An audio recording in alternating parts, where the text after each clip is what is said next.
bem? Um bom dia, uma boa tarde, uma boa noite, não importa a hora que você esteja vendo esse vídeo, que a paz de Deus esteja convosco. Hoje eu vim falar sobre oxi. Tá bom. Eu vou ficar com fundo musical mesmo. Primeiro a gente vai fazer a pesquisinha aqui com vocês, significado de eclésia, para o povo estar tendo um pouco de entendimento. Ah, mas você vai pela IA? Não, se você quiser, a gente tem outros significados aqui, mas leva ao mesmo lugar. Mas tá aqui. Na Bíblia Eclésia do grego, eu não entendo, não sei falar essa pronúncia que está bem aqui. Quem conhece sabe, né? Mas né? Do grego, né? Aí significa assembleia, reunião ou ajuntamento de pessoas convocadas. E calho no caso, né? É que fora e calho chamar. O termo indica que são chamados para fora do mundo para formar a comunidade de Deus, frequentemente traduzidos como igreja, a igreja de Deus, referindo-se a pessoas, não edifícios, né? Chamados para fora. É uma ignorância religiosa hoje que te prende. A gente vai atrás do significado de igreja, né, velho? Sentido genérico religioso tem várias acepções, uso dependendo do contexto. Em primeiro lugar, e mais alimentar, se refere ao conjunto, reunião, congregação, assembleia de cristãos.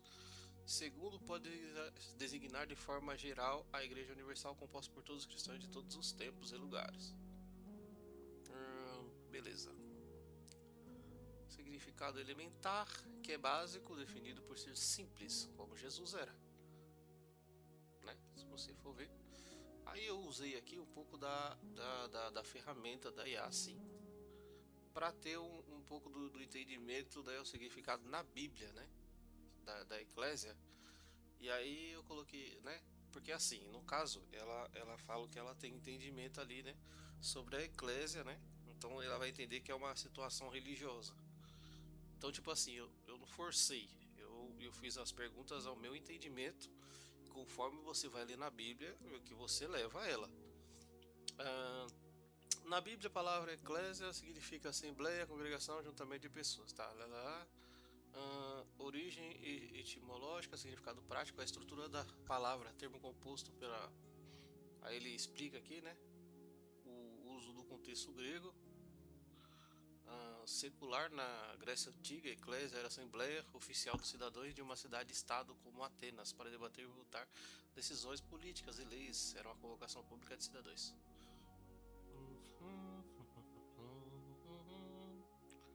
Aí, cadê? Aí eu faço a minha pergunta. Então, no caso, não tem nada a ver o povo que fica dentro de um templo cultuando de quinta e domingo e nunca sai para fora.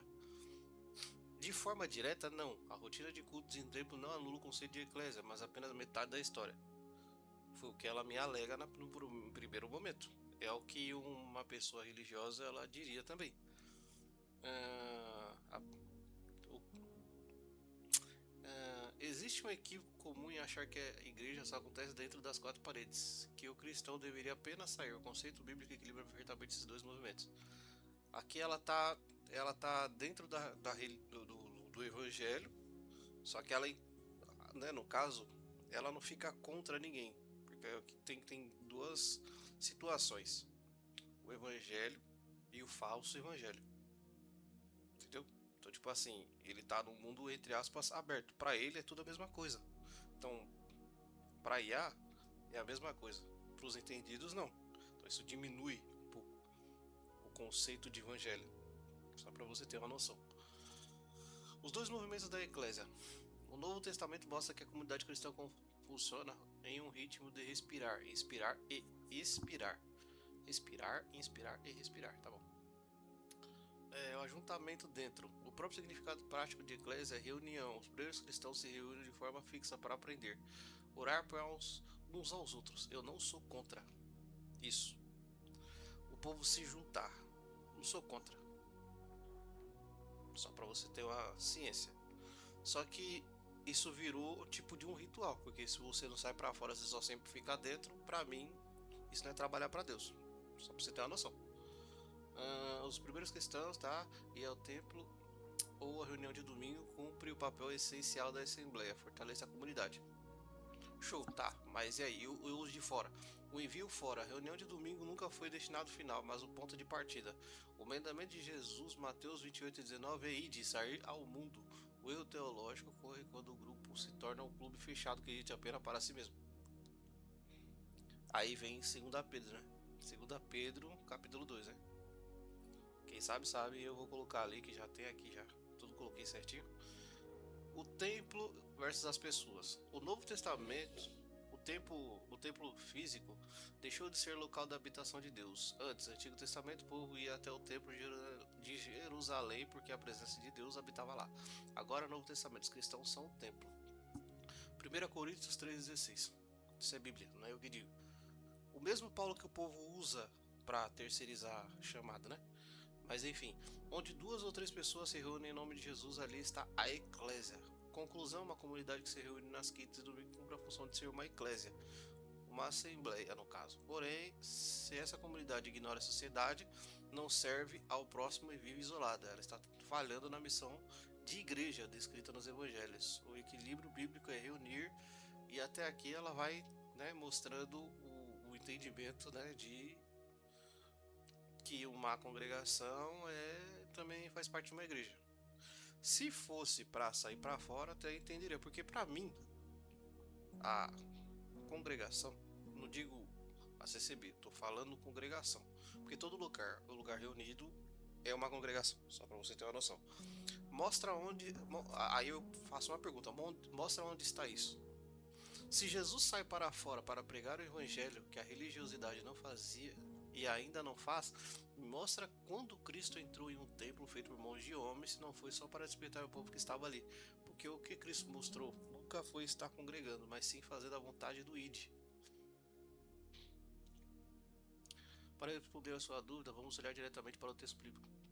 Textos dos evangelhos, perdão. Você tem toda a razão em notar uma diferença gritante entre a postura de Jesus e a da religiosidade da época, e a de hoje também. O texto bíblico mostra exatamente isso. Jesus chocou o sistema religioso porque o ministério dele foi feito, em sua grande maioria, nas ruas, nas casas e entre os marginalizados, cumprindo o id da prática. Jesus saía para fora. Os religiosos da época, fariseus e escribas, exigiam que o povo fosse até eles e seguissem regras rígidas. Jesus fez o caminho inverso, ele foi até as pessoas. Eu não digo nada. Para mim, a passagem já de Jeremias, Isaías já mostra que, no caso, alguém ser o líder, né? O guia, o homem ser o guia de alguém não ia dar muito certo, né? Porque Deus já diz, né? Que o povo não ignorou os profetas, mas sim a Deus. Essa é uma grande verdade. O povo sempre quis um religioso humano, nunca quis a Deus. Isso aí está historicamente falado e até os tempos de hoje. Porque se você não consegue viver sem um templo feito por mãos de homem, significa que você não busca a Deus em verdade, né? É a verdade, né? Não vamos ser hipócritas, né? Vamos falar a verdade. Os líderes religiosos da época, fariseus e escribas, exigiam que o povo fosse até eles, né? Nas praias e montes, pregação à beira-mar, foram feitos ao ar livre para multidões que a religião oficial excluía. Exclui uma pessoa como eu, hoje, né? Se eu falo isso com um religioso, ele acha que eu estou contra ele. Eu não estou contra ele, eu estou contra aquilo que ele está errando. Mas fazer o que? Cada um, cada um. Na casa dos pecadores, em Lucas 19, 1 e 10, Jesus entra na casa de Zaqueu, um cobrador de impostos odiado. Em Mateus 9, 10, capítulo 9, versículo 10 ao 13, ele come com os pecadores e os fariseus o criticam, né? Porque é isso que faz no caso, né? Se eu andar com pecador, eu sou pecador igual a ele. Deus está mostrando que ele comia com os pecadores, né? As pessoas, elas entendem as coisas tipo assim, no seu devido querer, né? Não o querer de Deus. Tem diferença, né?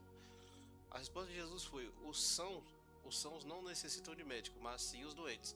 Eu não vim chamar os justos, mas sim os pecadores ao arrependimento. Nas regiões rejeitadas em João 4, Jesus passa por Samaria, uma região que os judeus religiosos evitam a todo custo, para pregar e transformar a vida de uma mulher à beira de um poço.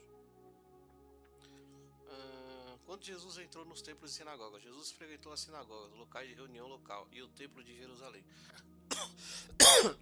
Mas o propósito dele nesses lugares confirma exatamente o que você pontuou: despertar, confrontar e curar. E não manter o status da religiosidade, né? Para confrontar o comércio religioso, em João 2:13 e Mateus 21:12, Jesus entra no templo de Jerusalém, expulsa os vendedores e cambistas. Ele vira a mesa e diz: a minha casa será chamada casa de oração, mas vós a tende convertido em covil de ladrões. Se vocês tiverem noção de quanto essa passagem ela é ignorada dentro da religiosidade, está escrito. As pessoas elas anulam isso de uma forma gigante, para você ter uma noção. Anulam. E eu não estou falando que alguém aconteceu com outra pessoa, não, já aconteceu comigo. Eu perguntar sobre isso e o povo achar ruim, para você ter uma noção.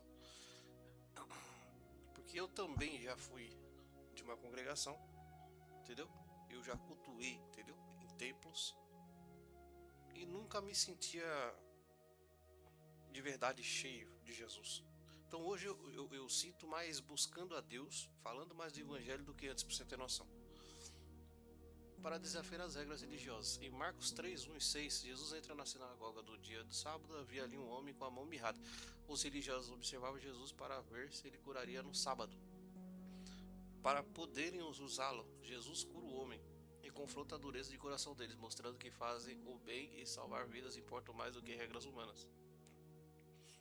Então, para anunciar sua missão messiânica, em Lucas 4:16 ele entra na sinagoga de Nazaré, lê o livro do profeta Isaías sobre libertar os cativos e curar os cegos, e diz que aquela profecia estava se cumprindo nele. Ele usou o espaço dele para anunciar a libertação que aconteceria do lado de fora. O que Cristo mostrou, o id, vem em vez do mero congregar. Jesus nunca ensinou o modelo de fé baseado em ficar trancado esperando o mundo mudar. O foco dele sempre foi o serviço e o envio. Em Lucas 10, Jesus envia 70 discípulos de 2 em 2 para as cidades, dizendo: rogai, pois ao Senhor da seara, que envie trabalhadores para a sua seara. Ide, eis que vos envio como cordeiros ao meio de lobos. Entendeu? Porque o povo dá mais situação a uma festividade do que o povo que precisa da palavra. Se você chamar 500 para uma festividade, lota. Essas denominações grandes, então, os caras botam 500 pessoas tranquilo dentro de um lugar tranquilamente. Se o tempo for muito grande, tem cara, né? O povo coloca em estádio, faz um monte de lugar grande, né? Ginásio, você vê essas, né? Para isso tem um monte. Para você ouvir um. Agora, se for para a pessoa ir fazer a vontade de Jesus, ninguém quer. Heresia ou não da parte religiosa que se diz chamar evangelho nos atuais tempos? Hipocrisia ou não? É uma mentira ou não? A definição da verdadeira vontade do Pai. Em Mateus 7:21 ele alerta: nem todo mundo que diz Senhor, Senhor entrará no reino dos céus, mas aquele que faz a vontade de meu Pai que estás no céu. Está nos céus. Mateus 7:21. Né? Porque se eu não faço a vontade de Jesus, eu faço a vontade do meu pastor, eu não estou fazendo a vontade de Deus, né? Então, já fica ciente aí. O julgamento final baseado na prática, não no templo. Mateus 25:31-46. Jesus explica como será a separação. Tive fome e deste-me de comer, tive sede e deste-me de beber. Era estrangeiro hospedastes-me, quando fizestes um destes meus menores irmãos, a mim o fizestes. Como você me percebeu, o modelo de Jesus é de movimento para fora. Juntamente dos discípulos servia para eles aprenderem com o mestre. Aí eu fiz assim. Então, tudo leva a entender que o congregar do antigo tempo e do tempo atual leva a 2 Pedro. Sua associação com 2 Pedro toca no ponto mais crítico, sobre o perigo da religiosidade vazia e do controle humano sobre a fé. Esse capítulo é uma das advertências mais duras do Novo Testamento contra líderes religiosos que transformam a fé em um negócio, em uma situação de alienação, quando comparamos ao sistema religioso que Jesus combateu. Fé como comércio, e por avareza farão de vós negócio com palavras fingidas.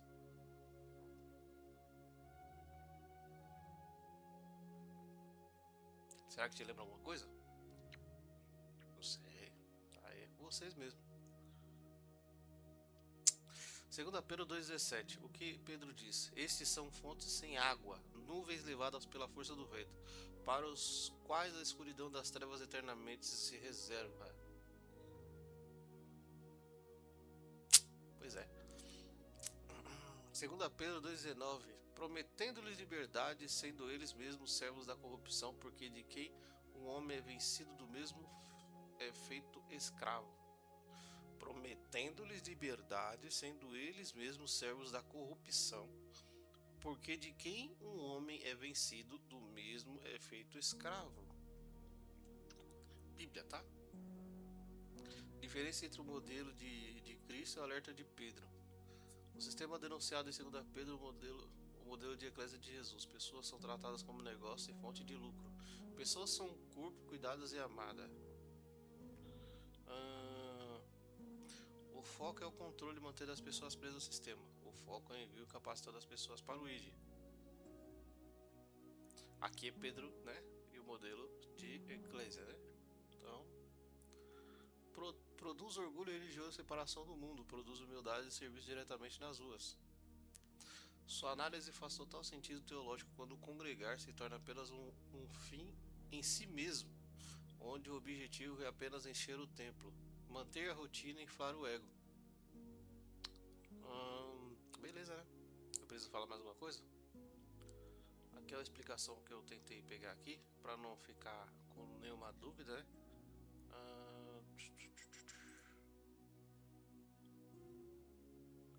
Aí eu fiz uma pergunta aqui que tem a ver pastor, né? No Novo Testamento. Aí você pega aqui. Você já vê que em Ezequiel já diz sobre pastores, né? É o que digo. Tá em Ezequiel 34, né? Não sou eu que falo, não. Né? Aí você vai fazendo pesquisa.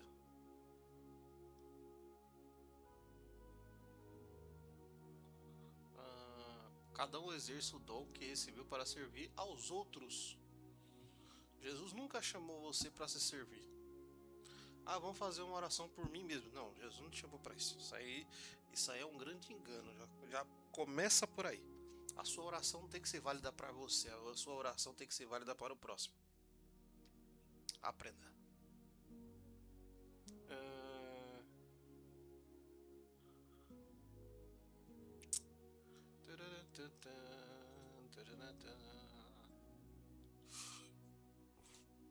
Aqui já tem outras coisas.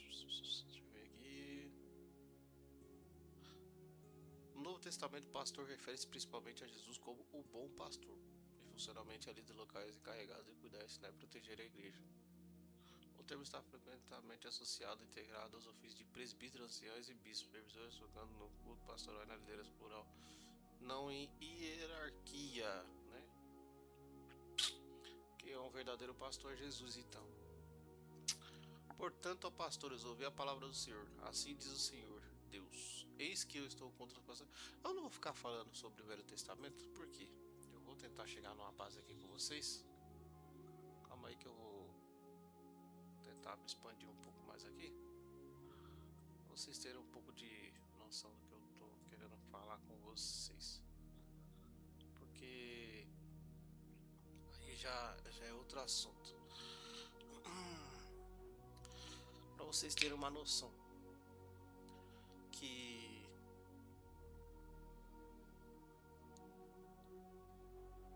aí já é outro assunto. Calma aí.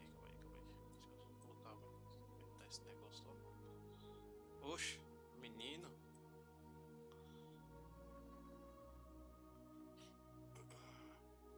Beleza. Para vocês entenderem uma coisa. Se o povo que diz ensinar você fizesse uma coisa mais correta com a sua vida, o exemplo, te ensina. Eu não sou a favor, porque eu não sou contra o templo. Porque dentro do templo você aprenderia, seria legal. Só que Jesus veio para mostrar que dentro do templo não se resolve. Não resolve. É uma acomodação espiritual que tem dentro entre eles mesmo. Virou um ritual entre eles. Tá uma coisa nojenta. Nem a própria liderança sabe mais o que prega. Você vai ver, é escândalo atrás de escândalo. E isso vai piorando. Porque aí você entende que esses caras nunca foram a favor de você servir ou não a Deus, mas sim beneficiar seu próprio bolso. Exatamente. As pessoas, se você for num culto, vai num culto vazio, culto de 6 pessoas, tanto que o povo fica orando, pedindo para Deus trazer mais gente. Aí você vai num culto lotado, o povo esquece de orar pelo povo para trazer mais gente, que já está lotado, não precisa mais. A oferta é grande já. Tá entendendo? Então quer dizer, eu estou fazendo uma oração para benefício de si próprio, não do próximo. Hipocrisia? Será que é ou não? Será? Então a religiosidade está fazendo um aperto na vida das pessoas, só que ninguém fala sobre isso. Então eu vim aqui como um espelho, um reflexo de Jesus. Eu não sou Jesus, não estou dizendo isso. Eu estou falando que eu vim fazer aquilo que ele mandou fazer. O ide, pregar o evangelho. É o verdadeiro evangelho, entendeu? Esse evangelho paranoico, entendeu? Porque até para falar de Cristo, para você ter uma noção, eu tenho medo, não é assim falar de Jesus de qualquer maneira. Para você falar de Cristo é uma coisa muito séria. Você tem que levar com seriedade as coisas de Deus, que não é brincadeira. E as pessoas estão brincando com as coisas de Deus.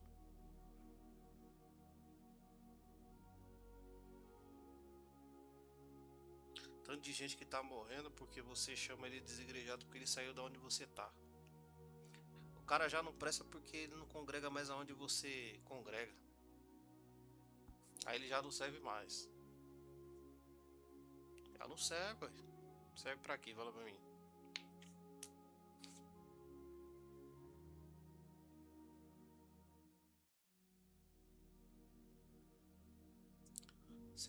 Eu já fiz pergunta pra algumas pessoas e até agora ninguém conseguiu me responder.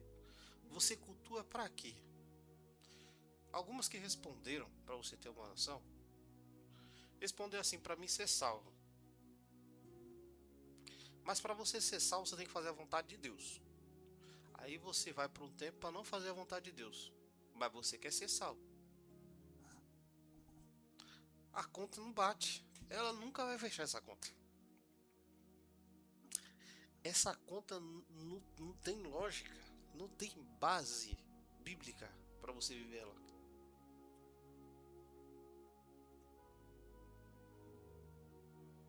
Não tem base para você viver uma vida assim.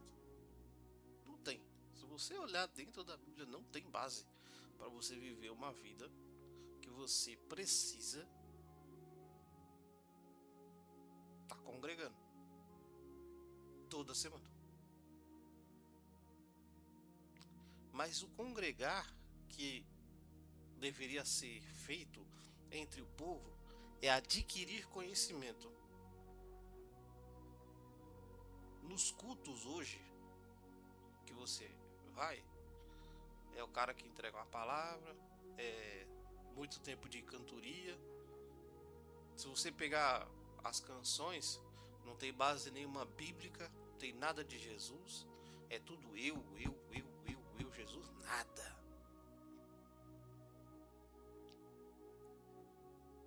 É tudo pra mim, feito pra mim, a glória é pra mim, é tudo meu, eu quero pra mim, entendeu? Eu vou buscar pra mim. E o seu irmão que tá precisando de uma palavra às vezes e você não entrega algo pra ele?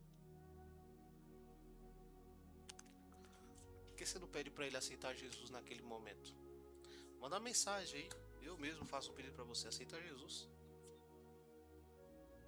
Aceite Jesus como seu único salvador. Não tô falando pra você ir por um tempo pra você aceitar Jesus. Você da sua casa mesmo pode aceitar Jesus como seu único salvador. Larga esse mundo perdido. Vai andar com Jesus. Sente ele agora mesmo aí na sua casa. Só isso. Mas eu não preciso orar, não.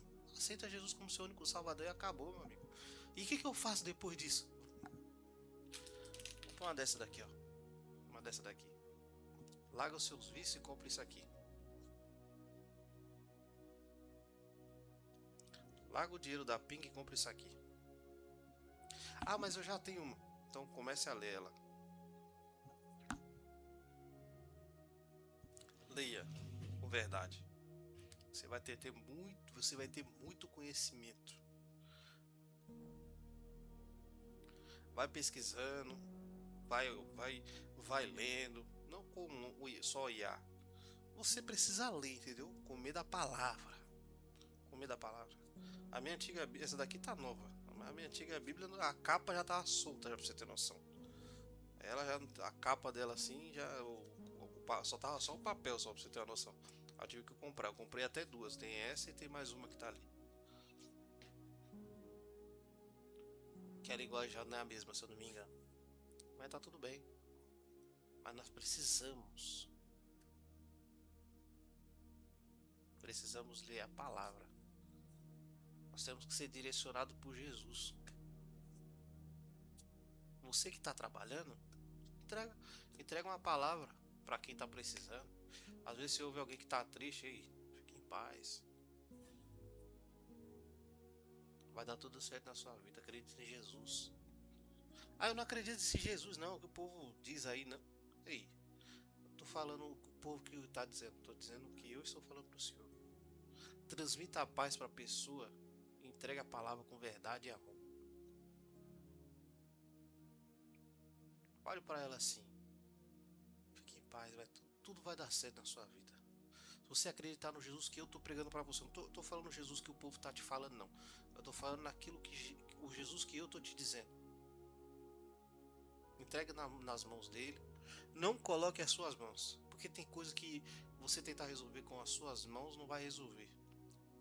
Mas com as mãos de Jesus resolve. Ah, resolve? Resolve. Jesus ele é a solução de todos os problemas na sua vida. Se você ficar se estressando, você vai gastar sua energia, seu tempo. Você vai ficar só com raiva. Não adianta. Vive em Jesus.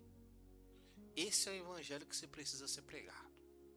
Tá aqui uma passagem para você. E eu te digo uma coisa. Jesus te amou primeiro. Jesus te amou primeiro. Esse é o motivo de você precisar amar ele também. Não só uma precisão, mas você necessita dele para ter vida. Porque nesse mundo, se você não tem Jesus, você sobrevive, você não vive. Pô, mas às vezes eu quero ter um carro dentro dessas igrejas aí que o povo diz, igreja, eu não acredito em mais nada. O povo arranca todo o seu dinheiro, mas quem mandou você entregar todo o seu dinheiro? Eu tô dizendo aqui, quem mandou você entregar todo o seu dinheiro? Eu não tô falando isso. Dá pra viver com Jesus em casa? Com Jesus em casa, na rua, no serviço, num shopping, qualquer lugar onde você for, você tem que andar com Jesus. Vai fazer uma viagem muito boa, coloca Jesus primeiro no caminho. Primeiro você ora no seu carro, ora na sua casa, ora na estrada, vai orando para Jesus te guardar. Se você tiver família, vai conversando sobre a palavra, trocando ideias, entendimentos, o que a Bíblia revela. Você que tem uma família, se você não tiver uma família, você indo com a namorada, tem uma namorada que te encaminhe para a verdadeira palavra de Jesus, entendeu? Que ela tenha, se ela não tem o mesmo entendimento que você, que ela consiga ter entendimento através de você. E se ela não quiser Jesus, aí você já sabe, né? Aí vai pregando evangelho até onde der. Mas e se eu for salvo e a minha namorada não for? Ela que escolheu. A palavra de Deus, entenda uma coisa, a palavra de Deus diz que cada um dará conta de si próprio. Não o pastor que você acredita que é ele que vai te salvar. Não é a congregação onde você acredita ser a igreja que vai te salvar.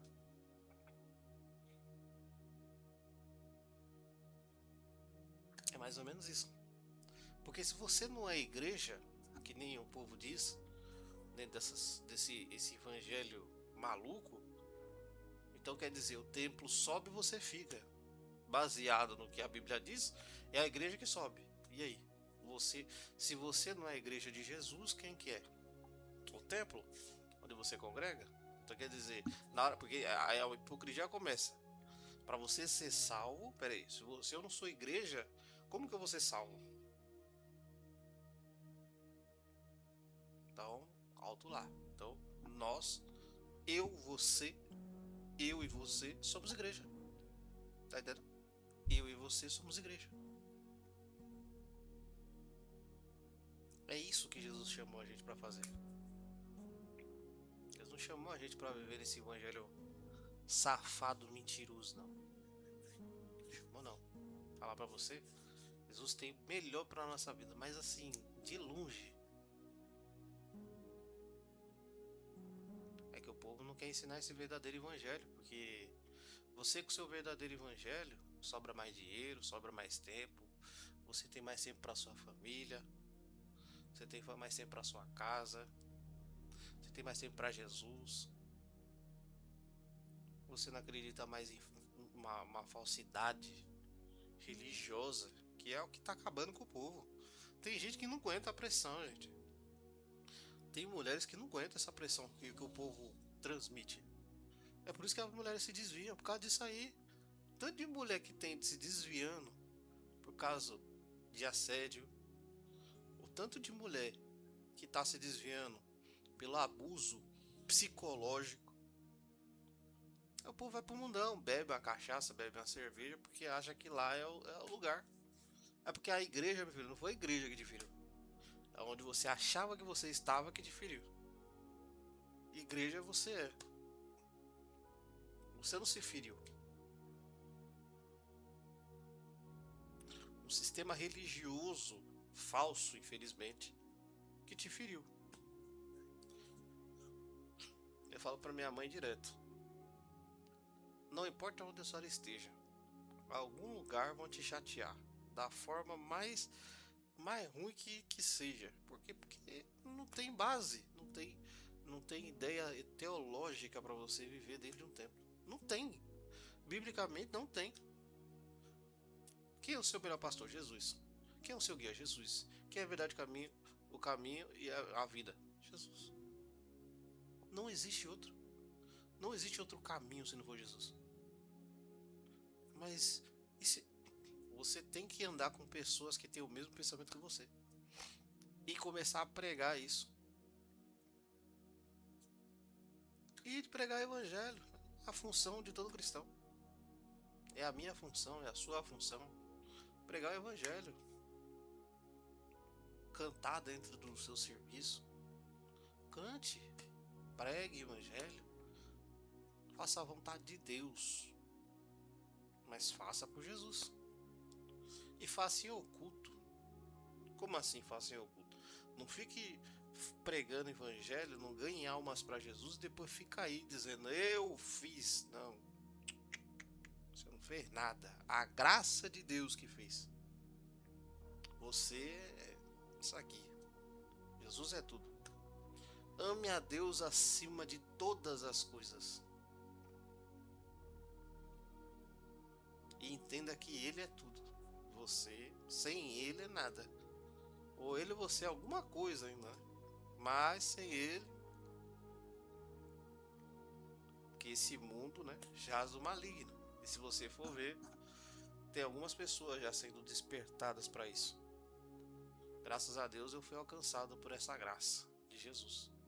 Porque viver do jeito que os ministérios, essas vontades que não tem nada a ver com Cristo, tá acabando com o povo, né? Mas enfim, essa é a minha palavra hoje para você. Eu espero que você tenha gostado. Se você não gostou, respeito a sua opinião. Que a graça do Senhor te alcance e que a verdade sobre a sua vida seja revelada um dia. Amém? Fica na paz. Fui.